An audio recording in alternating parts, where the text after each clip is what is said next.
શું કહેશો સાહેબ, આજે 24 કલાકની અંદર પણ નાના નાના બાળકોને આજે શ્વાન કરડવાના બનાવો બન્યા છે, તેને લઈને નગરપાલિકા દ્વારા શું એક્શન લેવામાં આવ્યું છે?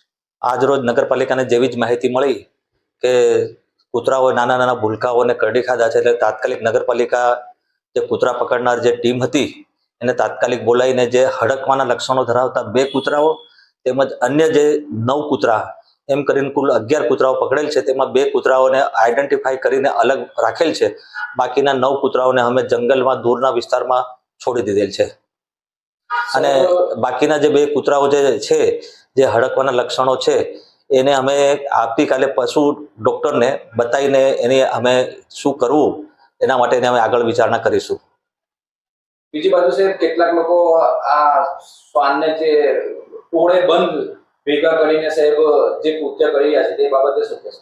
અમારા ધ્યાનમાં એવું આવ્યું છે કે આપણા આમોદ શહેરમાં લગભગ 2 થી 3 જગ્યાએ લોકો છે ને કૂતરાઓને દયાથી જ કે ફીડિંગ કરાવે તો ખવડાવે છે, તો એ લોકોને સ્પષ્ટ સૂચના આપવામાં આવે છે કે જો હવે અમારા ધ્યાનમાં આવશે અને જો એમને ફીડિંગ કરેલા એમને જો ભેગા કરીને ખવડાયેલા કૂતરાઓ જો કરડશે તો એમના પર સ્પેશિયલ દંડ નાખવામાં આવશે. અને જે મેસેજ મને આજે મળેલ છે કે જે દરબારી રોડ પર એક ભાઈ જે કૂતરાઓને ખવડાવે છે અને એ કૂતરાઓ જે મોટરસાયકલ અને સ્કૂટરની પાછળ દોડે છે એને અમે કાલે સ્પેશિયલ નગરપાલિકામાં બોલાવીશું. આ પ્રવૃત્તિ બંધ કરે, નહીતર એને સ્પેશિયલ એના પર દંડની કાર્યવાહી કરીશું. સાહેબ, આગામી સમયની અંદર જે ઠેર ઠેર અત્યારે જે શ્વાનનો આતંક વધ્યો છે તેની વસ્તીમાં ખૂબ જ વધારો જોવા મળી રહ્યો છે સાહેબ, અને આ બાબતને લઈને નગરજનોને તમે શું સંદેશ આપો? એના માટે અમારી આ બાબતમાં કામગીરી ચાલુ જ છે.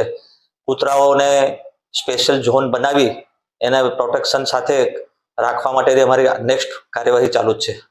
સાહેબ, માની લો કે કોઈ ફળિયાની અંદર સાહેબ આવા કૂતરાઓનો આતંક છે, જે બાબતની અંદર નગરપાલિકા માટે કોઈ હેલ્પલાઇન નંબર કે પછી મેસેજ આપવો હોય તો? એના માટે અમારી હેલ્પલાઇન નંબર ખુલ્લી જ છે.